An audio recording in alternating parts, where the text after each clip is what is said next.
इन्हीं नौजवानों के कंधे पर भारत का भविष्य बताकर सत्ता हासिल करते हैं राजनेता। लेकिन फिर क्या होता है? फिर BA, MA, BTech, BSc, MSc pass नौजवान भी 8वीं पास योग्यता वाली चपरासी की ग्रुप डी की नौकरी के लिए जमीन पर बैठकर अपनी बारी का इंतजार करता पाया जाता है। एक झटके में लोगों का धंधा बंद हो जाता है, उन्हीं के हाथों से उनका रोजगार फिसल जाता है, आमदनी का जरिया खत्म हो गया, लाखों नौकरियां करने वाले बेरोजगार हो गए। Centre for monitoring Indian economy के अकॉर्डिंग अब तक बेरोजगारी का ग्राफ सिर्फ ऊपर ही जा रहा है और ये दिन प्रतिदिन और बढ़ता ही जा रहा है। और धंधे वालों को, रोजगार करने वालों को आय में कमी से भी उनकी नींदें उड़ गई हैं। Central for monitoring Indian economy पर अगर हम गौर करते हैं तो बेरोजगारी दर बढ़ी है। इंडिया का वित्तीय बोझ इतना बढ़ता जा रहा है कि किसी को नहीं पता आगे यह कैसे संभलेगा।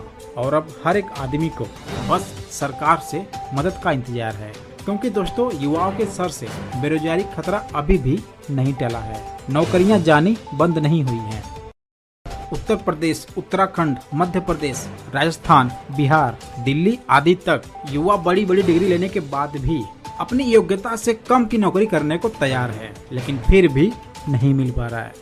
और यही ही नहीं, युवा लाचार भी हो जा रहे हैं। नए लोगों को नौकरियां मिलना तो दूर, लोगों की नौकरियां भी जाने लगी हैं और ये बंद नहीं हो रही है। दिन प्रतिदिन हजारों लोगों की नौकरियां जा रही हैं और आगे क्या होगा कोई नहीं जानता। दोस्तों अब तो देश की हालत ये हो गई कि अगर कहीं पर चपरासी की नौकरी भी निकलती है तो उसमें बीए, एमटेक, बीटेक और एमबीए के लड़के अप्लाई करने लगे हैं, क्योंकि हमारे ही भारत देश में हर साल 15 लाख स्टूडेंट इंजीनियरिंग की डिग्री हासिल करते हैं। लेकिन सर्वे करने के बाद ये पता चलता है कि मात्र 2.5 लाख लोगों को ही इंजीनियरिंग की योग्यता के मुताबिक नौकरी मिल पाती है।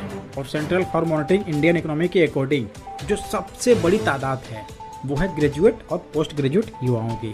और दोस्तों अब तो हर महीने किसी न किसी राज्य से ऐसी तस्वीरें आ ही जाती हैं जिसमें युवा अपनी योग्यता से कहीं ज्यादा स्तर नीचे कम की नौकरी करने के लिए भी तैयार है।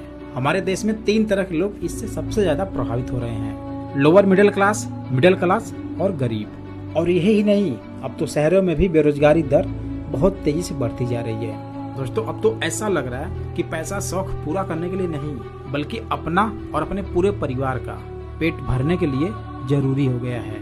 हालांकि ये भी सभी के लिए नहीं है, सिर्फ middle class, lower middle class और गरीब के लिए, क्योंकि जो सबसे बड़ा जड़ है वो है पैसा। और अगर आज के बेरोजगार युवाओं को भी कहीं से भी कोई भी काम करके अगर 8 से 10 हजार रुपए भी मिल जाते हैं फिर भी उनके लिए बहुत है। और उसी के साथ साथ वो अपनी तैयारी भी कर सकते हैं, अपनी पढ़ाई को पूरी भी कर सकते हैं। लेकिन ये सोच सिर्फ हम लोग के लिए पॉसिबल है, सरकार के लिए शायद नहीं। क्योंकि यहीं पर बात ये भी आती है कि देश की सरकार भारत के सभी युवाओं को रोजगार नहीं दे सकते हैं। जो काम उन्हें खुद करना चाहिए वो देते हैं बड़े बड़े बिजनेसमैन को, ताकि वहाँ पर वो अपने मन मुताबिक लोगों को हायर कर सके, जिसके पास वेल स्किल्ड है, वेल एक्सपीरियंस है। और एक अच्छी स्किल्ड एक्सपीरियंस लेने के लिए भी ढेर सारा पैसा चाहिए।